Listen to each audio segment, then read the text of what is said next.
This is Inside Athletics, brought to you by the IAAF, and I'm your host, Ato Boldon. We're in Season 5 of the show that you have kept going for these 5 years now in these 5 seasons. Our guest this evening did something this year that hadn't been done since 1988. She won the 100 meters and the 200 meters at the same Olympics. Her name is Elaine Thompson. Elaine, welcome to Inside Athletics. Lovely to have you on the show. Thank you. My pleasure being here. So tell me about your Rio 2016 exploits. The 100, yes, because I said early in the year, after I saw your 1070 in Kingston, I said, that is the person to beat until I see differently.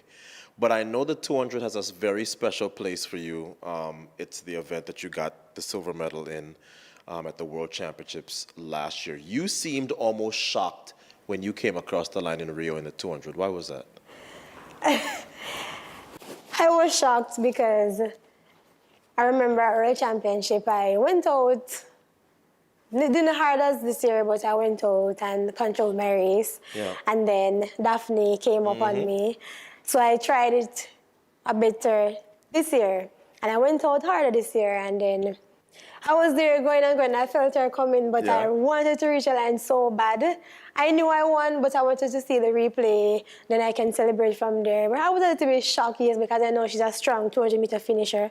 I'm strong myself, but she's even stronger than myself. So I was a little bit shocked, even though I went into the finals. I had a little bit of doubt because I was in lane 6 and ahead of all the females, and everybody was behind me. So I had a little bit of doubt, but the race was end and I won, and I was really happy to come and did the race that I wanted to do at World Championship, and I came at Olympic, my dream, to accomplish my dream. Now tell me about 2015. There are people who learned through the press that your coach held you out of the 100 at the World Championships, and they said, but why would any coach not put his athlete into both? He must be doing that to preserve the way for Shelly-Ann. Clear the air on why your coach only let you run the 200 last year at the World Championships. When he called me and told me I was going to do the 200 meter only, I laughed and I said, really? He said, yes. But I said, Coach, Sunday's my birthday. He said, so you get a birthday present. So I wasn't honestly a 200 meter fan or runner. Right. I know I love the 100 meter. But he said that my first 40 to 30 meters is very poor. I'm not strong in that part. So he will not allow me to do that event, that particular year. I will only do the 200 because he thinks I'm stronger in that field. And I agree with him because he's a coach. He knows what's best, so I just work with him. So I went to the trials and I won. So I know he sees something in me, so I just work with him and do what he says. You guys have a will and a spirit which makes you champion athletes. When you look back at your background growing up in Manchester, what are the things that you look back now and go, oh, so the things that maybe my parents scolded me for, or maybe I was really stubborn, or things like that, have now made me a champion athlete? Are there things that you can look at and point to? Looking back at my past, my parents wasn't a sport person because my mother wasn't in the picture as much. She didn't understand much of the sports. My grandmother does, my father's mother. My father didn't understand anything about sports or track and field because normally I would say, Daddy, I'm going to track meet tomorrow. Is that nothing to him? So it's not normally my grandmother who's the one I would say, go and do your thing, don't watch him because he doesn't understand. And then my uncle always encourages me to continue to do tracks because he actually said to me, you're going to be the next Bolt. You can run fast. Wow. So he sees something in me that I didn't see when I was small. They pushes me, but at times, you know, you're a teenager, you're a little lazy and whatever. Yeah. And I didn't take that serious until when I reached MVP.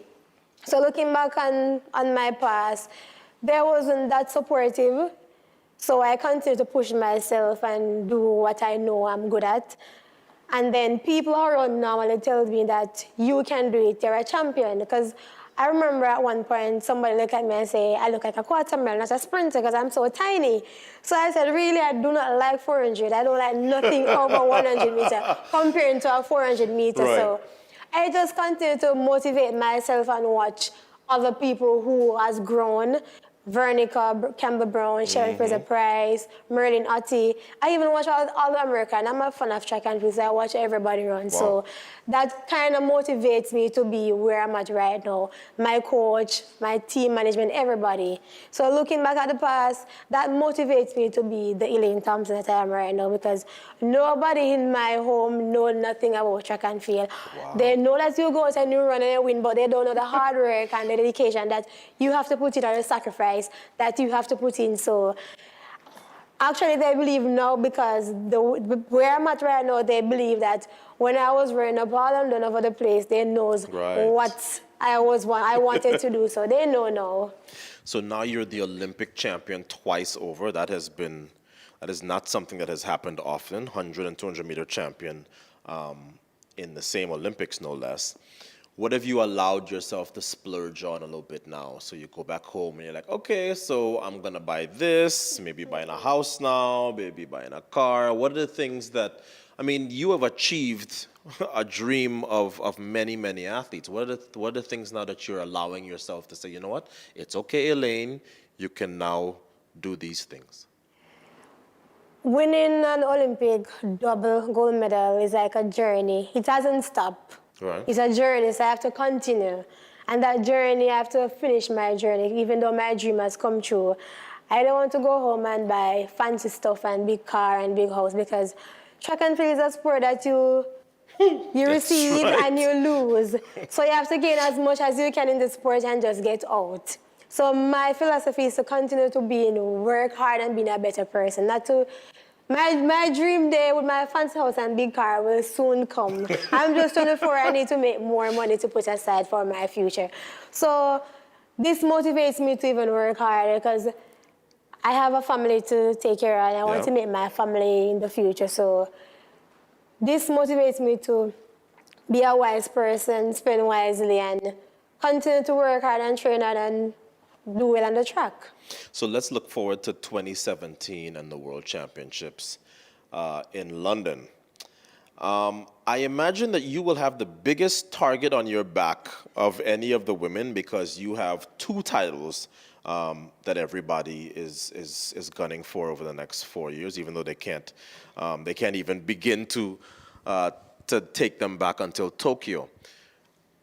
Have you found that now, because of these titles, you're training differently, you have more confidence, you feel like, look, I know how to run? 2015 was my biggest championship at the World Championship, where I ran the 200. That was an experience for me. This year was also an experience, because my first time running the Olympics, running the 100 meter, running the 200 meter. Wow. So I forget it was your first Olympics. So it's still an experience. So looking forward for 2017, I would say I would do much better, because I have a lot of experience. This year I race a lot because I've been to so much Diamond League. So I know what it is like to go out there and run. So next year, looking forward to next year now, I know to control myself and to go on the track and to deliver. So I wouldn't say the training, I train different. I still train the same, but I will put in more effort.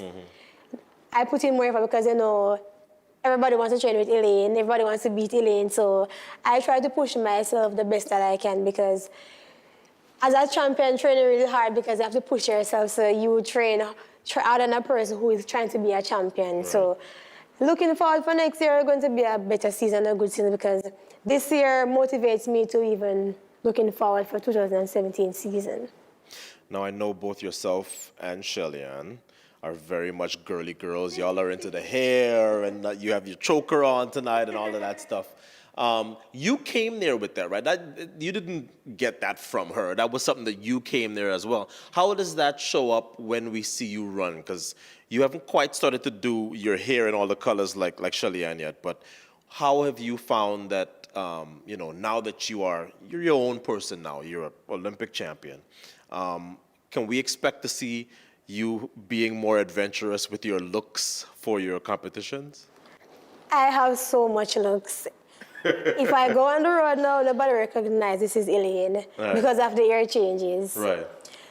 I like to wear my chin bumps because it's a natural thing from growing up. Right. And everybody say it looks cute. I like to wear my choker because I like it. That's what I like. Because you compete in that. I compete in it, so I was watching a show before the trials, and I saw it, and I zoomed it into my phone, and I sent it to my friend, and I said, could you go and get this at a store for me, because I want to run this in this at trials. Right. And my friend walked twice in that week to get this choker for me.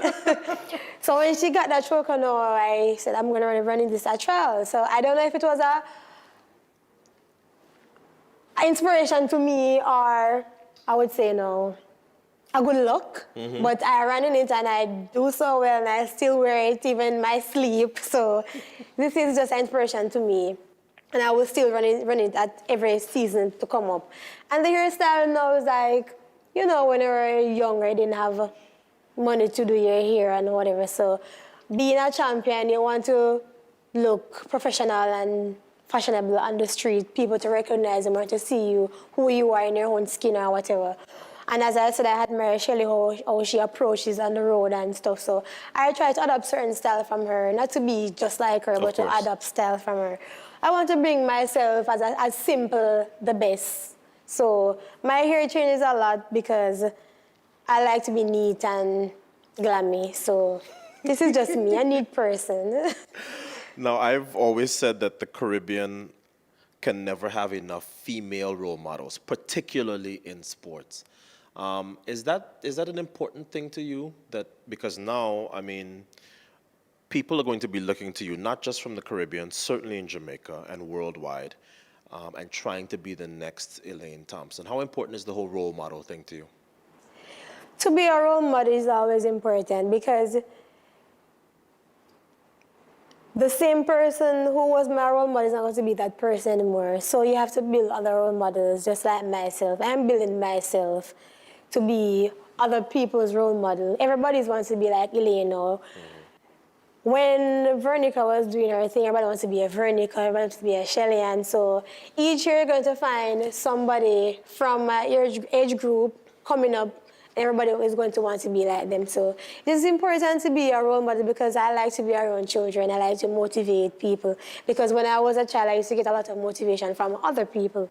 So it's my time to give it back to the younger one coming up to help them to motivate them and to see the future and where they can be down in the line. Because everybody is not going to be fast from start. You have to work towards something that you want. And for me to be a role model, I can show them the way to how to do that. So it is important to be a role model. Well, all right, let's talk a little bit about your future plans. So you said you hate the 400.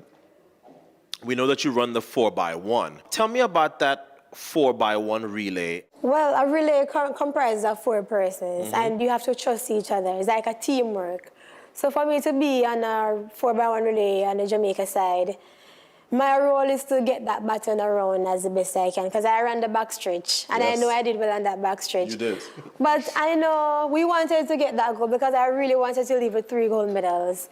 But it didn't work, but we still get the silver, and we really appreciate it because Shellen Fraser-Price wasn't 100%, and she ran well. So myself and Christiana Williams, which is my teammate, she was a newbie like myself on the Olympic side. So we were inexperienced on relay with Veronica Campbell-Brown and Shellen Fraser-Price. So the 4 that comprises together, we were the best, yes, but we didn't do as how we wanted to do on that day. But we're working on that because, as you know, doing a relay, you have to be comfortable with your teammate, passing the baton and all of that. So for 2 of us to be on that squad, which was inexperienced and first-time Olympians, next year will be even better doing that exchanges and whatever, so we can also come against the US and win that gold. Well, Elaine, you had one of the best seasons by any sprinter in history. Congratulations on a phenomenal 2016. You are young, and that means that I think we're going to see some phenomenal times from you. 10:70 is what you're at now. There's no doubt in my mind you're going to get faster. So all the best with that. Thank you so much.